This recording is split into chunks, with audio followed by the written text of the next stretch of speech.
Hey, everybody. Thanks for listening to another experience of me and Paranormal You. This is your buddy Ryan Singer.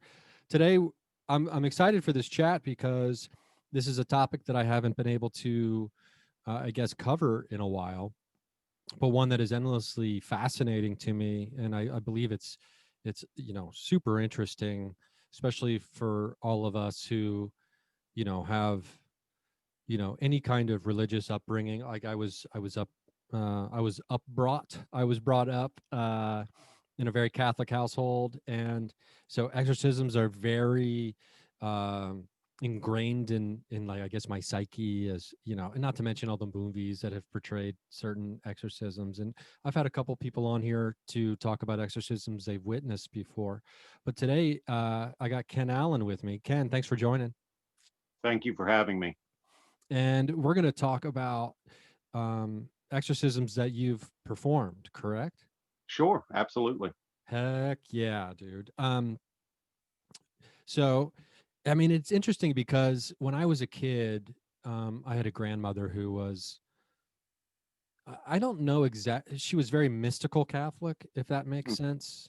yes. And she was well beyond the you go to mass, you take Eucharist, the sacrament, you go to confession, once a month. I mean, she was going to confession, who knows, once a week, even though she was a living saint. But and maybe that's why she was a living saint, because she always felt like, she was very humble in her practice. But she also was, she would give me books as a kid about prophecies and visions and visitations that certain people were getting from saints, from the Virgin Mary, from I think even every once in a while from even Jesus.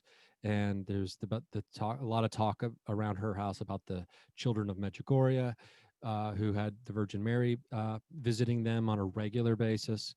And the main message there was always, people need to people need to change, and people need to start loving more. People need to ask for forgiveness. People need to take care of the earth. And there's a lot of crossover there when it comes to the messages people receive from extraterrestrials, from aliens. You hear this same motif, the same message a lot. And and even the ETs, they, I guess, they have a darker side.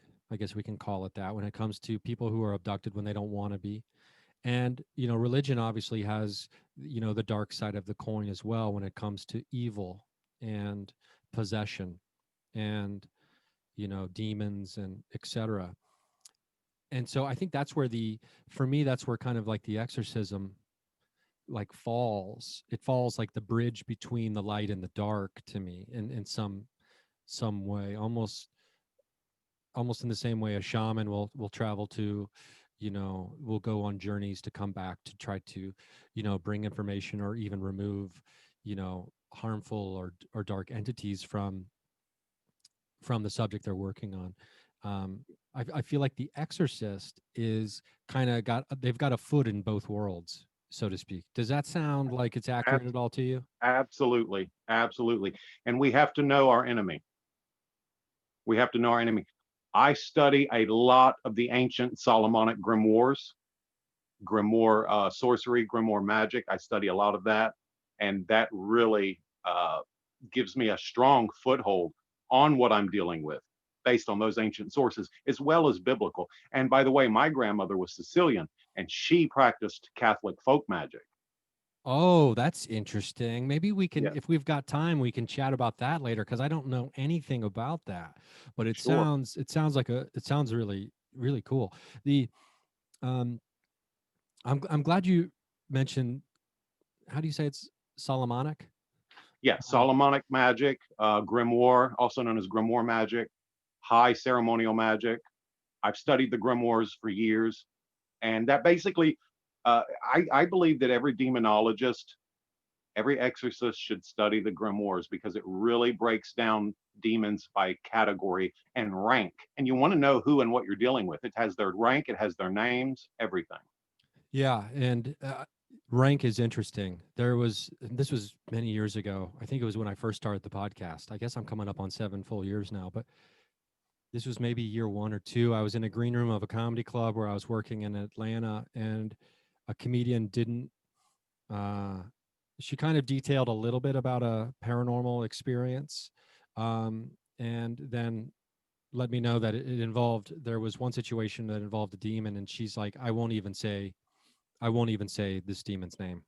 Right. I won't even tell you this demon's name because I'm not even going to speak its name. Yep. That's how much, terror and fright she had from Yeah. the And experience. just speaking the name you can inadvertently evoke that entity just by speaking its name. Yeah, that's fascinating. And Solomonic, I'm guessing, stems from King Solomon. That's And correct. and what's really interesting is that all this is kind of tying in all together, without me even realizing it, is Solomon's temple is, I think, if I'm not mistaken, there's a lot of the sacred geometry is Hmm. is based on, like, well, they talk about sacred geometry in how it was incorporated into Solomon's temple. And Solomon's temple is one of the real go-tos for talk and studying sacred geometry, and the placements of, whether it's the altar, it was at the Holy of Holies, I believe, was in a section of that.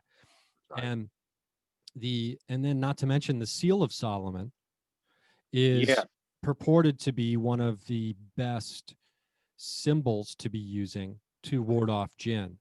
it is. In fact, and I should have brought it out with me to show you, but I use the Seal of Solomon. I use also the Pentacle of Solomon, also known as Tetragrammaton, which Tetragrammaton is one of the most ancient names of God. Tetragrammaton.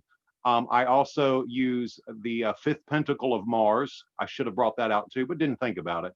Anyway, the fifth pentacle Mars has a scorpion on it and ancient Hebrew lettering, and that allows you to control the demon. So, yes, you're absolutely correct. These Solomonic seals are extremely powerful. They're very effective. I do use them. I have used them with great success, along with Roman Catholicism exorcisms. Oh wow. And you got a great pendant on now that I'm looking at that I Oh can yeah, see. uh, the pentagram. Yeah, I actually have it in its inversed or reversed position. Most people think that the reverse pentagram is evil. It's not. Basically, when you have the pentagram with the point up, it represents matter ascending into spirit. But when you have it with the point down, it is spirit ascending into matter. So for this podcast, I wanted all the spiritual guidance and help to be able to articulate and convey to your audience what I do. So I'm basically, by wearing this, invoking spirit to come into me physically. I love that. I love Yeah. that. Um, yeah, well, I'm interested to dig into this. Do you want to just give me a little bit of background about how you even got interested in all this? Um, I started in my early 20s. I think I was 23 when I started. Now, keep in mind, I apprenticed under a Native American chief and medicine man. So that's where I first got my start in exorcisms in a shamanic capacity. And then from there, I moved on and started working with the independent Catholic Church. And that's where I got more training. I got formal training, and of course, I trained myself. I had to do a hell of a lot of training on my own because, especially today, your run of the mill Romans, your run of the mill Catholics, they don't even address exorcism anymore. They don't even believe it's a thing. At least publicly, right? Absolutely. That's right. But it is a thing. I have seen some crazy stuff. I have seen some amazing things. As I've said in other interviews, I have seen things that would make a blind man see and a crippled man run a marathon. And you never get used to what you see. It's not all supernatural, but I have seen supernatural occurrences. Absolutely. Well, tell me about your first experience going into an actual exorcism, whether it's witnessing or performing yourself. The first one I ever performed, I actually had to deal with a Djinn. Oh, okay. Um, yeah. Now, Djinn are almost impossible to exercise. So at the time, that was not a option for me. So I had to come to terms and negotiate with the Djinn. It was harassing this young couple, a young married couple. They had like a 6 month year old baby.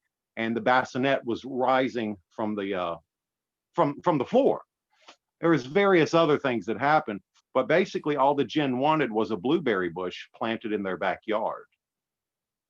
Oh And wow, it's like I, it's like the things we do to that's what really fascinates me about all this supernatural, mystical, paranormal stuff is and and you can see it in the way humans interact with each other. When someone feels like what they're trying to communicate is not being understood, the methods increase or they escalate, I guess you could say, in intensity of trying to convey that message.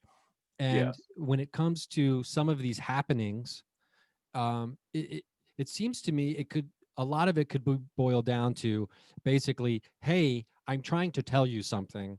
Please understand what I'm trying to tell you, but they don't use the traditional, verbal language that we're using here today. that's right. That's right. And since we're on the subject of a Djinn, I have a personal Djinn that's been with me ever since I was a kid. He was my so-called imaginary friend, but as I progressed in years and talked to various psychic mediums, different psychic mediums, they did tell me, yes, you have a personal Djinn, and he has been with you since birth. How did how did why does that come about? I don't know, but there is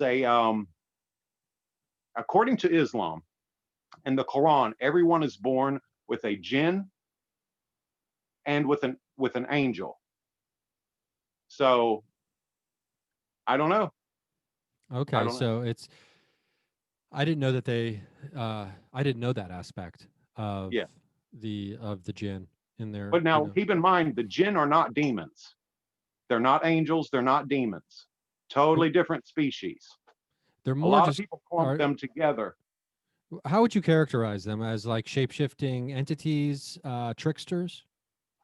Yeah, I mean, you have a dark Jinn, from the tribe of the Ifrit, which is where Iblis, aka Shayatan, aka Satan, is from. In Islam, Satan is not a demon, he is a jinn. But yes, they live in a parallel universe.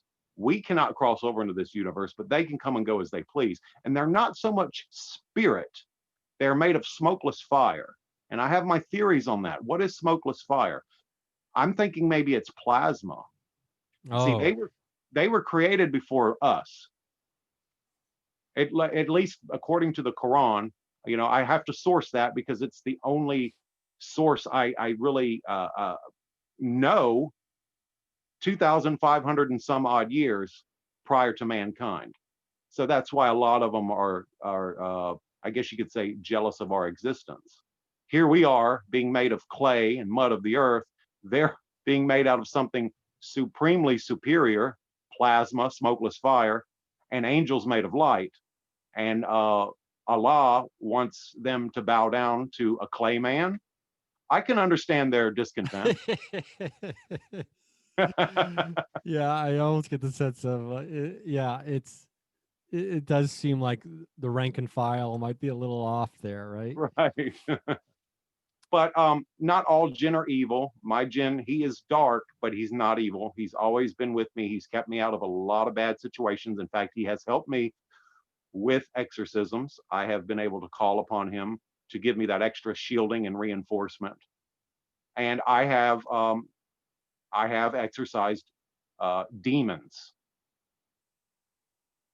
Wow. also. See, yeah, when I do paranormal investigations, I'm more interested in, I guess we can call them casual hauntings or, Right. interesting hauntings. And like, I never want to walk into a place and smell sulfur. I'm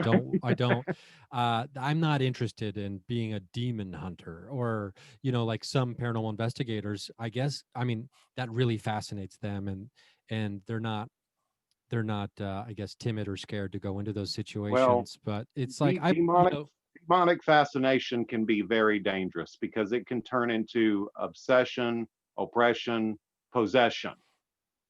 They want you to be fascinated by them. So yeah, they love it when a paranormal investigator gets intrigued and, oh, let me go hunt this demon. I could name some famous investigators, but I'm not. You know who they are, uh, who only focus on the demonic nowadays. But that's what they want. They want you to become, you know, hypnotized by what they are and who they are. Yeah, and it seems it's not a. I mean, I'm a gambling guy. I mean, I love to play cards. I love baseball cards, opening packs of baseball cards because you just might get a really good card. I mean, but there's some things I won't gamble with, and I don't know. It seems to me maybe there's two different types. Like if you believe that these things are real, then to me that means you understand the extent of the powerfulness of these things Hmm. and know when maybe you shouldn't be messing with them, right? And then That's there's right. the other then there's another category of you believe these things are real, but you've taken the time and the consideration to prepare yourself to make sure you can at least give yourself the best chance possible to be able to handle these situations when dealing with demons.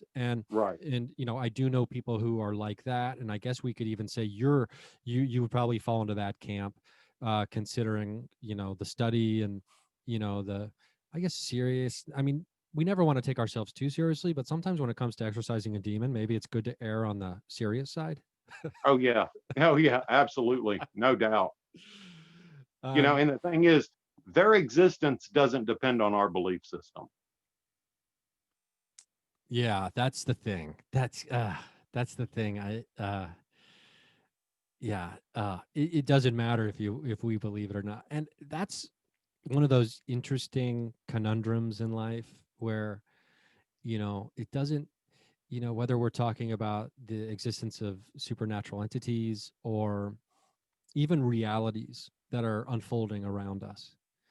It doesn't matter if we believe it or not, it's still happening. And then sooner or later, a lot of us are woken up to it.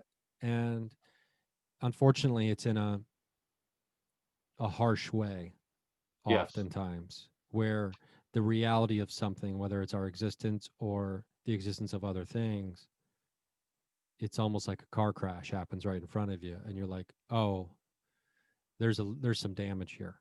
Yeah. And or this really shook me awake. Yeah. I have been in situations where I have seen uh, the scientifically impossible happen. I have seen levitation. Oh, tell me I have. about that. We had an older lady. Um, the backstory is too long, so I'll kind of get to the meat of it. But we had an older lady, and there was five of us in the room, and she was in one of those metal folding chairs, and she rose at least 5, 6 inches off the ground, and the chair slammed back down. And then we heard this horrendous guttural voice come out of this old woman, and I know from my studies, beyond a shadow of a doubt, she was speaking not just Latin, but also Aramaic. And she did puke up what appeared to be small coffin nails Oh my without gosh. without any injury to the inside of her mouth. She was not bleeding, nothing like that. When was this? Oh God, when was this one? 8 years ago. And This is about eight are there years ago. are there do you have like a quote unquote team of people that you work with? I have a small team that goes with me. I also have um, a medical professional, like a paramedic, and I have a psychologist. Because not only do I have to make sure that this is legit and this is real, but I have to cover my ass too, brother. That's You, interesting. yeah, That makes me want to get a paramedic on all my future investigations. Just not a bad saying. idea. Not a bad That's a idea. great idea to have, Yeah. you know, at least at the very least someone who's trained in CPR and Hmm. some basic paramedic, you know, procedures. That's a really great idea to have Yeah. to have that incorporated into the dynamic. But Now, you definitely don't see anything to the extent of the Linda Blair Exorcist movies. I've never seen anything that intense. You know, well, Hollywood has a way of expanding our reality and then, you know, they hoping, yeah. yeah, they embellish a lot. So I'm curious how this old woman got in touch with you. it was her daughter. It was her daughter who got in touch with me. Her daughter contacted me. Actually, her daughter contacted a friend of a friend who knew me, and then phone numbers was passed down, and then she got in touch with me and told me what was going on. And of course, I went over and did like a pre-interview. And so we decided to, set a date to go back, and we did. And everything was fine for a while, and then all hell broke loose. Once I started pulling out the holy, the holy icons in the holy water, that's when things got really crazy. And like when you say holy icons, do you mean Yeah, crucifix, other things? the crucifix, statues of the Virgin Mary, pictures of Christ, because it has been proven through numerous exorcisms that the demonic fear the Virgin Mary more than anything. And the reason for that is because she was a simple mortal woman. She was also conceived without sin, and she was also saved from sin. She was not able to sin either. So they look at her power as being degrading. You see? Yeah, okay. Yeah, the Virgin Mary was a prominent figure, especially in my grandmother's house. Yeah, And mine too. it was in people who weren't raised Catholic would sometimes ask me when I was growing up or even when I was a little bit older, why do Catholics why are they so into the Virgin Mary? Why are they so into Mary? I mean, isn't it like Jesus? Isn't it like Jesus is Jesus and God's God? Like why the big, you know, why the big to do about Mary? And my grandma explained it to me this way. She said, uh, this is me paraphrasing and then changing the language, but God could never ignore a request from his baby's mama. That's right. Is basically how she said it. Like there was Yeah. nothing that Jesus nor God could ever refuse her when she asked. Yeah. And that's Well, Jesus was loyal to the commandment of obey thy mother and father. yeah. So Yeah, I guess so. I guess so. Yeah. That I mean it is fascinating too. And regardless and like I'm not a practicing Catholic. You know, I don't even consider myself Catholic, I guess necessarily anymore and for a long time. But I still believe that there are certain symbols, there's symbology, there's an imbued power in some of these, you know, I guess symbols that carry with them great power and carry with them weight when it comes to, you know, the light and the dark and the duality of everything around us. yeah, these symbols have been used. These symbols have been held in high holy regard for thousands of years by thousands and thousands of people. So of course they're going to carry that holy energy with them. Yeah, that's really fascinating. Now, when you're doing the exorcism specifically with this older woman, is it a one day event or does it play out over time? Well, here's the thing: exorcisms can last hours, they can last days, they can last weeks, they can last months. Sometimes they can even last years. With this particular lady, it was a 2 day event, which I consider pretty darn good in my book. Yeah, I mean, especially I mean, if you consider what we're dealing with here, you know, Yeah, you can't even get your house remodeled in 2 days, right. let So alone. a lot of times, these entities are so determined and so embedded, and they are powerful that the person has to have sessions. They have to go in once, twice a week for months or sometimes even years before it's gone. Um, the Exorcist movie was obviously based on a true story.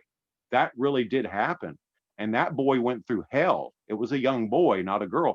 He went through hell for years until finally the archangel Michael actually spoke, where everyone that was there was witness to it, and the archangel Michael spoke and announced himself and told the devil to leave, and then the boy was no longer possessed.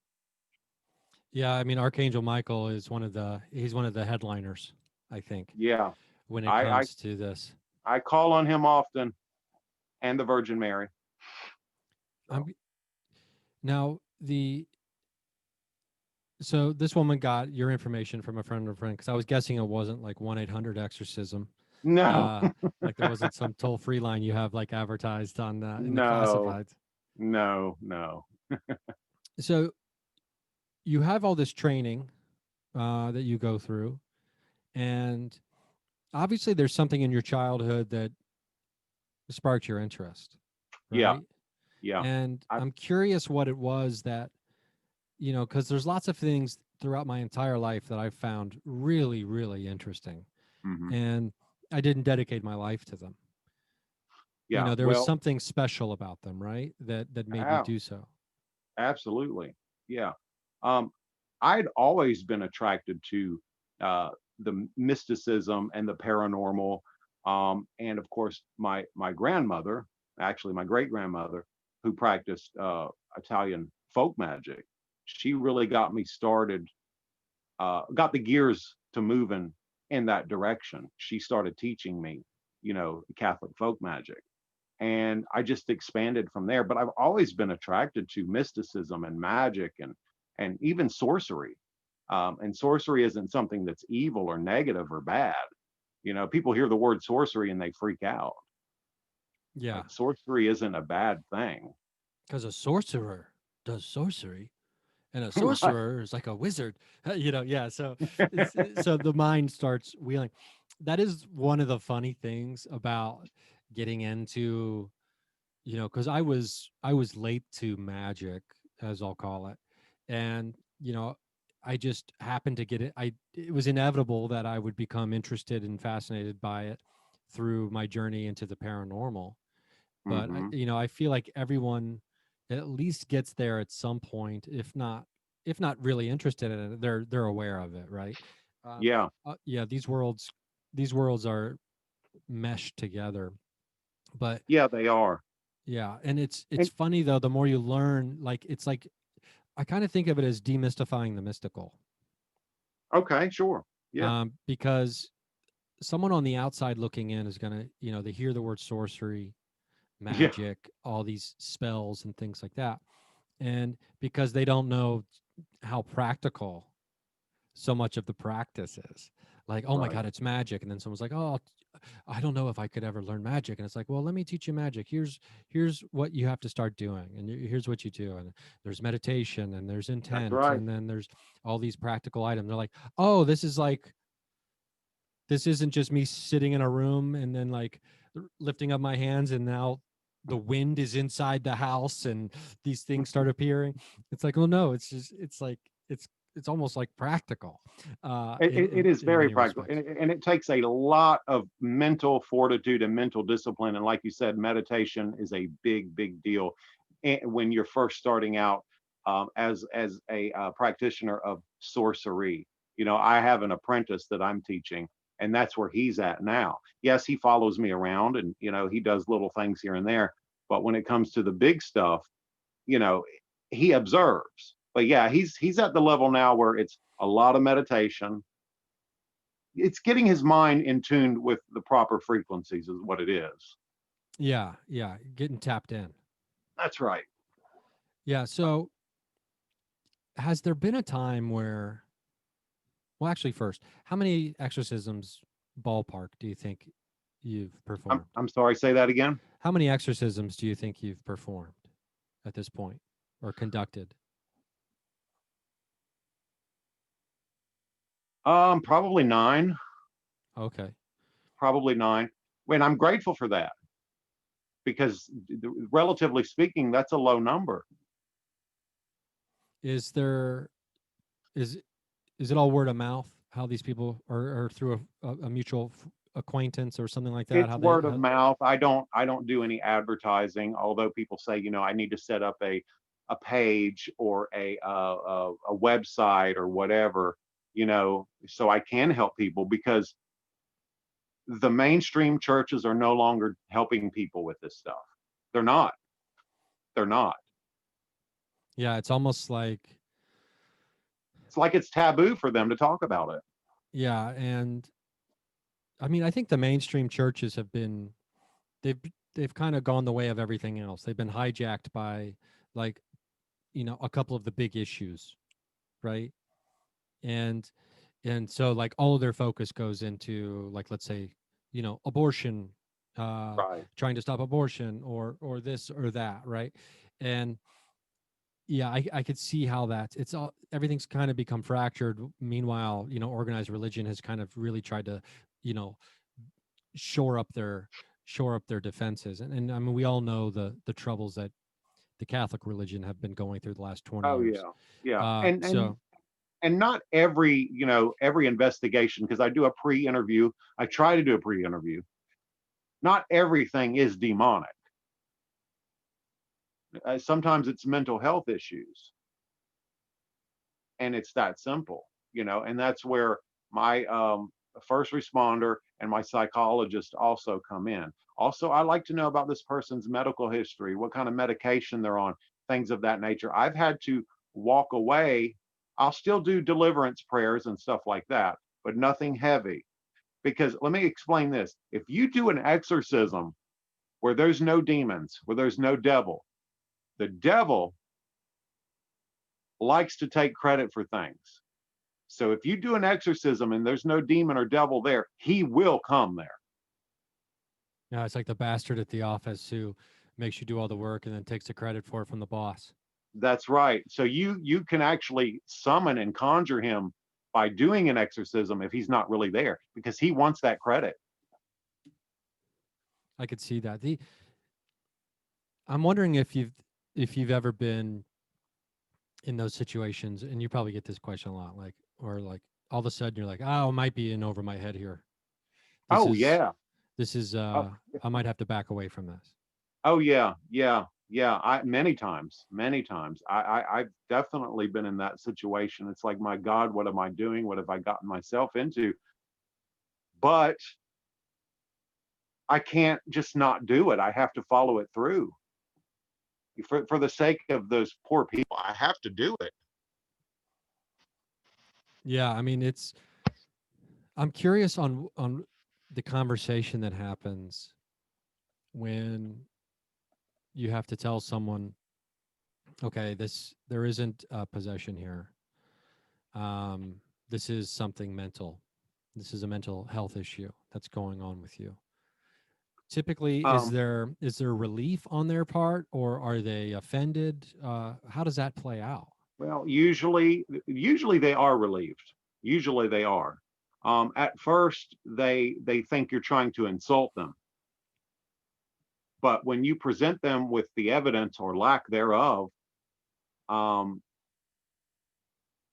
they come to realize, okay, yeah, you're right. You're right. There's nothing here, and then they start to feel better. And then they usually ask to do prayers anyway, which even if they don't ask, I will do minor deliverance prayers over a person, sure, And when you say before I deliverance leave. prayers, can you explain to me A what's the minor, essence of a? yeah, well, I mean, even a layman can do a minor deliverance prayer. It's basically making the sign of the in nomine Patris et Filii et Spiritus Sancti, Pater noster quaes in caeli sanctificator nomen tuum adveniat regnum tuum. And then you touch them on the forehead, the Lord's Prayer in Latin or in English, and that's a deliverance prayer. Oh, okay. The That took me back right now when you did Yeah. that. Yeah, just time That's travel. another thing. That's another thing. These churches, they're getting away from Latin. Latin is beautiful. Demons hate Latin, although sometimes they will use it in a mocking way, but they hate Interesting. Latin. What are the Because Latin, demons? Or what were you going to say about Latin? well, Latin has become a holy language. Yeah, and it's it makes me wonder, like, what are these demons trying to? What are they? What's their? What's What the is the, point? What's the point? What are they in it for? What are they trying to get? well, um, from a biblical perspective, it is to corrupt mankind because of the devil's hatred for God. Just wants to You like see? spoil. Like this is And like he, the extent of like his right, power to just kind of try to disrupt and ruin the beautiful science project or art piece of art that right. And someone else made. he wants worship. He wants to be worshiped. He wants a church. He wants everything that God has. He wants that. And you do have Satanists. You do have devil worshippers out there, and God help their souls, but that's their business. But that's what he wants. And he wants to corrupt the mankind. Most of the time, it's the sinners he doesn't care about. It's usually the holier people. Oh yeah, because he's like, it's like, why do I don't, he's like, I don't need to count my, what is it, count your chickens before the eggs hatch. It's like, I've already got these chickens over here. Why am I worried about them? It's That's right. these eggs over here that I need to incubate, so to Yeah, speak, that's and try right. to add to my flock. Yeah. And Yeah, I do believe that if I'm allowed to bring up Ed and Lorraine Warren, I do believe Ed and Lorraine Warren were legitimate. I do believe Ed and Lorraine Warren were very credible people. Um, like all of us, yeah, there was a few things that they did get in over their head about, but they stayed the course, and that was the Conjuring house. Um, Outside of the movie, if you read the documentation, if you can get a hold of the documentation, read the documentation, it says in there that Lorraine actually made the statement, my God, we are in over our heads." I'd love to But read they, that. I'd love to read but, that. but they stayed the course, and they did make a difference. All hell did break loose. In fact, the homeowner, I can't remember his name, actually cold cocked Ed in the mouth after Lorraine did a seance and stirred up activity. Oh wow. Yeah, see, that's the thing that's difficult, I think, for so many of us to wrap our brains around is, the expectation of perfection in other people Uh huh. and how it's always our downfall. Yeah. Whether we're expecting perfection in ourselves, but especially when we expect it from other people. Right. And we expect these people that we admire to be perfect, and I've experienced it. Everyone's experienced it at some point in their life. Oh yeah. There are varying degrees, obviously, whether it's, like when I was growing up, Bill Cosby was, there was no doubt about Bill Cosby being, my comedic hero, right? Mm-hmm. The only time I've ever stood up and applauded at a comedy show was, I don't know, maybe 9, 10 years ago, at least. I got tickets to go see Cosby with like my brother, my brother-in-law, and I think my sister was there. And I couldn't wait to stand up and give a standing ovation. I couldn't wait for him to be finished, even though I loved it so much, because I wanted to just show my appreciation for it and like inspiring a career of mine. But that would be an extreme example, right? Obviously, Yeah. of realizing that a hero is extremely flawed, um, to the point of what Cosby has been revealed. But even on a smaller scale, it's like, we expect perfection, and that always will lead to disappointment, I think, down the line. Yeah. Yeah. Let me also add that as far as the Jinn go in general, from a sorcerer's perspective, I do work with the Jinn. I don't work with demons, but I do work with the Jinn, and the Jinn have been very key in helping me to drive away these demonic entities. Just throwing that out there.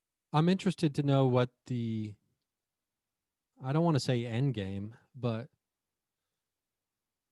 like what these jinn, what their motivation is. What's the, if you have any insight into that? Salvation.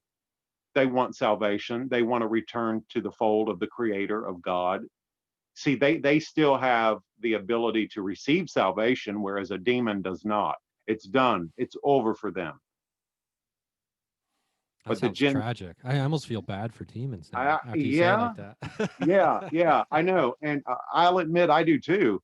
Like what if one of them decides, but apparently no, it's too late for them. But the Jinn still have the ability to be redeemed. Well, that's So interesting. yeah. Now, is there like any specific, I guess, examples or stories you can let the listeners know about some of your, I guess, most profound interactions with your personal jinn? Okay, sure. I had it was in the 90s. God, I love the 90s. Well, what I could remember of it. Oh Lord. I had a Dodge Outback Dakota, canary yellow. Oh my God. It was Did you have like yeah. a base tube in the back? Did you have? Yes, yes, I had all that. I was 90s in the 90s, You're baby. speaking my 90s in the language. 90s. I was 90s in the 90s, and uh I was club hopping basically. I live in Tallahassee, Florida, the capital of Florida. So I was going from one club to the next club with a friend of mine, and I was getting drunk, and so I dropped my friend off, and something told me, don't drive home. Do not drive home. And I kept feeling something brush against the back of my neck, like trying to push me out of the truck. Well, I was determined to drive home, and I was tore up from the floor up, but I didn't. I I got back in the truck. I turned around and went to my friend's house. It was only two or three blocks away, and I stayed there. Come to find out, there was a horrible accident down the road. And not only was there a horrible accident, but they were doing DUI checks big time because this was around the holidays. It was very cold weather. It was around the holidays, but there was a horrible, like 5 car accident with drunk drivers and stuff. Oh, So, and wow. I know that was my Djinn because I could actually feel his claws, not fingers, claws. Yeah. Wow. And a lot of people's like, you're drunk, whatever. No, no, alcohol's not a hallucinogenic. You know? Yeah, that's for sure. It's interesting too, the choice that a Jinn has to make. Right? I Yeah, mean, from because when we talk about salvation, inherent in that is free will, right? that's right. That's right. So, I mean, I feel like we could build out a whole personality profile, just like you Sure. could for a human being on any of these Jinn, from what it sounds like. But also keep in mind that some of the Jinn, they're in a parallel universe. They have families. They eat food. They live in homes in this parallel dimension or whatever. And some are Muslim, some are Christian, some are atheist, some are pagan. Some just don't give a crap either way. Yeah, that's always been so curious to me They're more because like us yeah, than you think. Yeah. because I have heard and people have, whether they've told me or I've come upon the information otherwise, that there are Jinn human offspring. Is that That is correct. Yes, there are. And it's interesting because sometimes the Jinn human offspring, the offspring can be invisible. uh, Seriously, yeah. But I have actually met human beings who swear to be offspring of Jinn. And they have been able to display minor amounts of that proof I'm to guessing me. this wasn't a person, working at the Bank of America or something. I'm guessing. I'm guessing if you're an offspring of a Jinn, you're not exactly. And I could be wrong about this. And maybe I'm being too fantastical, but I'm guessing they didn't decide I need to just have a 9 to 5 job. I mean, because who knows? Maybe you're born of that. Maybe you want an anchor in the human quote unquote world, and you just want to have a normal human life and see what that's like. But my guess is that these people are probably doing are probably on alternate paths Oh, of their life absolutely. journey. You are absolutely correct. You hit the nail on the head. They are on alternate paths. And in fact, most of them are practicing magi. Okay, yeah, that makes sense to me. Yeah. Yeah, that makes sense. I Yeah. I man, don't know any that I don't know any that work at Publix. yeah, man, that would be fascinating to have a conversation with, especially with someone who kind of knows their family history, so to speak, when it comes to Mhm, their mhm. the Jinn lineage And that they come the from. Jinn aren't limited to the Middle East. They're everywhere. They're here in the United States. They're in Europe. They're in Africa, India, Canada. Yeah. So, it's like, I don't want to say like once you have a Djinn, you always have a Djinn necessarily. Is I mean, they have free will. We have free will. Is there a point in time where there's kind of like a, hey, we had a good run, see you on the other side? Right. Um, Is that something that happens? that's a great question, and I don't know that answer because mine is still with me. I don't see any reason why he couldn't depart and go his own way and be like, okay, you've learned enough from me. I've learned enough from you. You do your thing, I'll do mine. As far as I know, he is still with me. I haven't interacted with him in a couple months, but as far as I know, he is still with me, and he has been, my God, since I was 6 or 7 years old. I actually saw him one time Oh, tell me when I. about that. Oh man, it was wild. Um, I was probably I was probably 8 years old, and God, I wish I need to draw a sketch. If I draw a sketch, I'll send it to you. Okay, Oh, I'd but love that. he was kind of short actually. Now this was in the bathroom, um, and he was kind of short, and he had human feature, human face, humanoid, but he had these horns that came from his brow like a helmet and to the back of his skull, and was divided in the center. It was Almost like cornrows, like two like giant braids. cornrows. Yeah. Exactly, but they were horns, Oh, cool. and they came out of the front and sunk back into the base of the skull. That's And we pretty actually cool. got into an argument, and I called him a, I don't know what, I guess it was a word I picked up back then, but I called him a WHORE.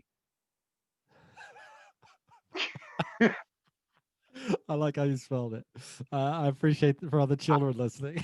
Yeah, I don't I know what appreciate that. I'm allowed to say on your You could show, say so I anything you figured, want. You could say anything you want. all right, well, Uh, I called him a whore, yeah. and and he didn't like it, and he called me names. But anyway, he's been with me ever since, and he's cool. Does he have a name that you can share with us? Yeah, but I can't give that name out. Okay. Yeah, I understand. That's why I But asked. I can tell you, he is from the ancient city of the Middle East called Baalbek, Baalbek? Baalbek, which was Okay. named after the ancient god Baal. Okay. I'm curious how tall you were at the time because you said you were 8 years old. So I wonder if is it a sense of they grow with you? Is that See, why you appear short? that's what I'm thinking too. But now keep in mind their life, they do die. They do die, but their lifespan is thousands and thousands of years old. So I'm thinking because he was attached to me, being immortal, maybe he did kind of grow with me. But now when Wow. I interact with him, I feel his energy as being tall. I don't feel, Yeah. that It's childlike stature anymore. yeah, because I'm thinking if you're a kid, if you're an 8-year-old kid in the bathroom and all of a sudden a very tall entity appears, it might be a little more intimidating Right. So maybe than he was taking that into consideration. Of course, I did call him a name, so yeah. Well, it sounds like he dealt right back. right. Well, this is interesting because I've never talked to anyone who's had, I guess, such a, I mean, like describing the casual details of the relationship between human and Jinn, Hmm. and it does, like we were talking about earlier, it does demystify it a little bit, which I think is very important to remove fear from things. Yeah, absolutely. Yeah, yeah, And but also think it's important for me to keep in mind that we're talking about free will entities. So yeah. We are. one's experience is not, Jinn are like snowflake, I guess, in that regard. Hmm. They're all different and they're all unique. Yeah, yeah. Something I wanted to bring up: UFOs. Um, You've heard of a place called Stardust Ranch, right? Where's Stardust Ranch? Oh, gee, I can't remember what state it's in, but it's out west. It is heavily, heavily contaminated with alien activity and paranormal activity. It's all there. It's all there. Okay, yeah, I'm trying to think because I've heard of Skinwalker. I'm trying to remember if Right. I've heard of Stardust. But what about Stardust? Well, I have talked to some people. Now, I didn't witness this firsthand, and I have not had experience with this firsthand, but I've talked to a lot of people who has actually ran into the Greys at Stardust Ranch and who has been able to banish them by making the sign of the cross and invoking the name of Jesus Christ. And they like flash away or they fade away or they just run away, which I find that interesting. I know that's a little off our topic, but I just, Well, I think it all ties together. yeah, Excuse me. I do. Think it all ties together. There's there's a very strong community of people in the world of this kind of research who believe that phenomena transform shapes and evolves with belief systems. And so the belief systems kind of shape the entity. uh, it's almost like our projector. Our okay. mind's projector keeps getting upgrades and updated, and now we have, now there's a different now we have a different graphics card, which will portray the same information but in different visuals, right? That is an interesting theory and one that I could totally get behind. Yes. Fantastic. I feel Yeah, like I'm and so interviewing you now. yeah. Well, it's, because the transition from, and I'm not an expert in this, and my timeline's going to be a little bit off, I'm sure, in some of the details, but in generally speaking, there is a school of thought where, demons and angels become aliens, right? Like, Right. you Yes. know, you know, demons and aliens, it's like demons, ghosts, grays, what's next, right? Mhm. And I feel like now there's a lot of chatter about interdimensional beings, which is could possibly, very possibly, be just another way of describing the same phenomena that people have been experiencing since the beginning of mankind. Yeah. And And a lot y- of people are starting to implement ITC, the instrumental trans communication, which I find fascinating also. yeah, I mean, I almost feel like it's, sometimes when we think we're getting better at something, Right. we're not necessarily getting better. Maybe we're just getting different. And it just, and it's all influenced by our ideas of what can provide credibility. Hmm. And since we're in such a scientific heavy era right now, especially in this country, when Yeah. it comes to, you know, the materialistic nature of science and the scientific method, and, if science can't show it, it's not real, that kind of thing, that it's really kind of taken the whole field into a technology heavy area Well, and where, that's one of the issues I'm having I'm dealing with right now in the paranormal community is I want to get more involved in paranormal investigations. I want to try to help child spirits that are stuck on this plane to help them move on. But a lot of the hardcore scientific paranormal investigators don't believe that such a thing is possible. Well, yes, it is possible. I have done it before. It is very possible. okay, so they don't believe in the possibility of being able to help a spirit cross. A lot of them don't. There are some that do, but a lot of them don't. They don't believe it's possible, and they don't believe it is our place to do that.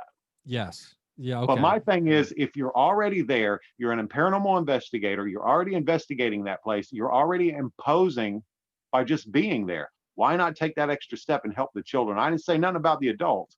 Help the kids get over. They're scared to death, especially in these old reformatories, these old schools, these tuberculosis clinics. A lot of horrible abuse went on back then. Yeah. And, one would argue that 50 years from now, they'll look at right now and say a lot of horrible abuse happened back then as well. The, Sure. uh, the frame of perspective.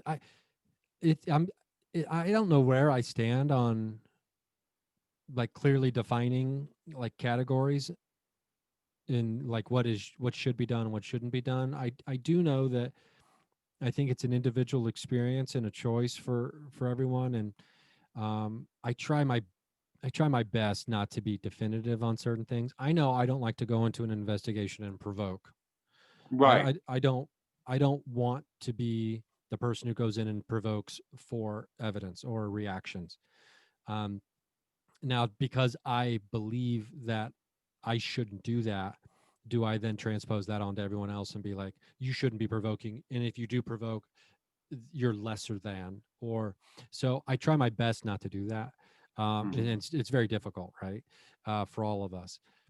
But I do shy away from trying to think that there's a definitive categorization or I don't know, like maybe like I almost think of it as like a lead container we're trying to put something in, as opposed to, uh, a cup that has many holes, and then will spill into other cups that are around it, almost like an ice cube tray, right? Hmm. That water can go from any little cube compartment to any other cube compartment, depending on how you tilt it or turn it, and to think that there's only one type of ghost and these are the very strict rules about what we're doing or we can do with these entities seems to me too constricting.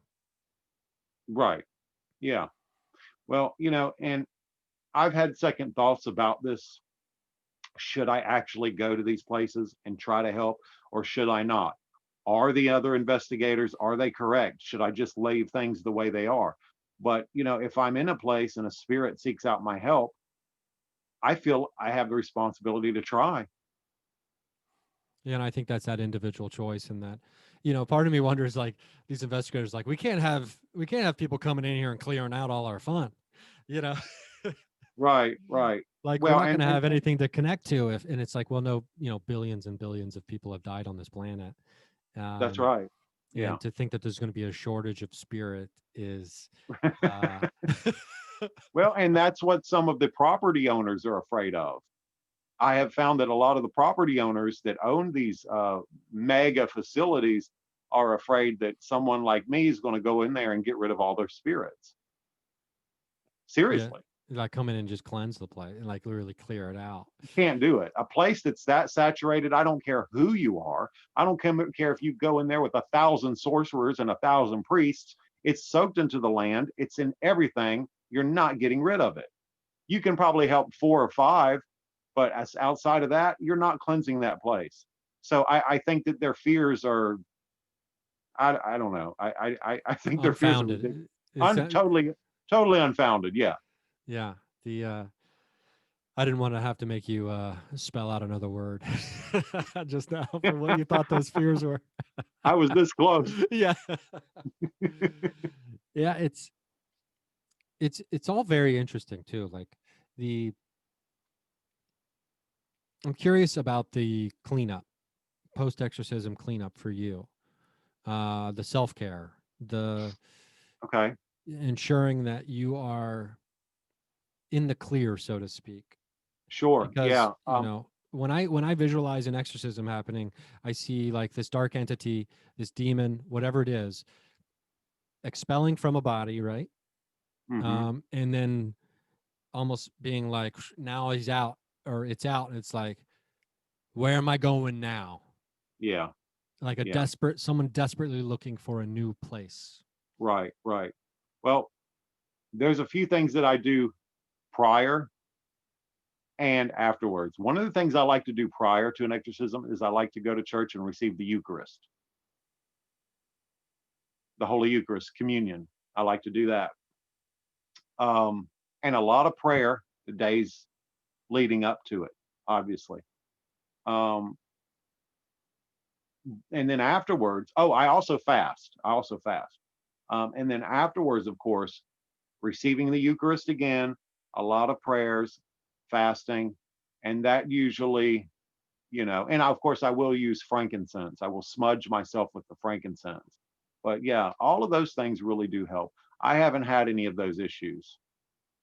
That's great. Now, do you have No, someone you can lean on when maybe you feel like there's something badgering you or trying to cling on? Oh, absolutely. Yeah. Yeah. I have a couple people that are very good that can help me. If I feel that I do have an attachment and I'm not capable of getting rid of it myself, then I'll go to them. Sometimes you need somebody, you need an objective, you know. Some fresh eyes, some fresh Exactly. metaphysical eyes to That's look at right. the situation. Yeah. Yeah, that's But really fortunately, I haven't been I haven't even so much as been attacked during an exorcism. that's great. Yeah. I would be worried about that, like just kind Yeah. of residual lashings. Yeah. And then when I leave, it's up to those people. I give them a regimen. It's like it's up to you to keep your prayer life alive. It's up to you to maintain, the holiness of your home. I've done this, but it's up to you now. Yeah, it's one thing to come in and gut the house. It's another thing to remodel it after Yeah, they it's have been to done. keep the maintenance up. Yeah, So, and I think that's a good lesson for. I mean, I know for me, for something just in general, even if you're not possessed, because yeah. there's negative energy out there, kind of floating around, and it doesn't necessarily mean someone directed it at you. Um, Right. No. yeah, And even the stone tape theory, which I heavily believe in the stone tape theory. Um, you can, tell me about the stone tape theory. well, you know the stone tape theory, right? Which is basically residual energy. Okay. Okay. So, Yeah, yeah. uh, I'm not. This isn't registering with me. Yeah, so I'd like to learn about this. okay. So the stone tape theory is, say, for example, there is an old house, and a lot of horrible things happen there. A married couple had 10, 12 children. A bunch of the children died. The father committed suicide. The old woman died of heartache. She literally grieved herself to death or whatever. But their spirits aren't there. The imprint is there. It's like a tape recorder playing over and over and over and over and over. It's imprinted on the environment. It's imprinted on the walls. It's imprinted on the ceiling, on the floors, the furniture that's there. That's what we call stone tape theory, Oh, where okay. there's nothing intelligent there, but you can still pick up with your cameras and your audio equipment. You can still get EVPs, but it's just like a tape on a looped tape playing over and over and over. Oh, okay. Yeah, Residual. yeah, residual. Okay, yeah. Yeah, I so stone tape to me makes sense because it's like this permanent. It Right. has a permanence to it. But no Um, intelligence. yeah, that's it. Okay, got it. In fact, I've had to deal with places where people have moved out of houses that are still alive, that because their family was so psychotic and dysfunctional, they actually left horrendous residual energy behind. And these people weren't dead. That's that's like when people ask me like, do you really think like all this energy talk and blah blah blah, and it's like you can walk into someone's home, and if a couple or friends, whoever, are having an argument in the kitchen and you don't know it, you'll walk into the kitchen and you'll be like, oh, something's going on in here. Yep. And Bam. exactly. And that is exactly what we're talking about, but oftentimes in a much more intense level. So yeah, Mm-hmm. you don't have to be dead to create that energy that can occupy a physical space for sure. Um, Yep. well, Ken, this has been great. I've enjoyed it. I've really enjoyed it, and I feel like an hour flew by. Um, is there Wow, it anywhere?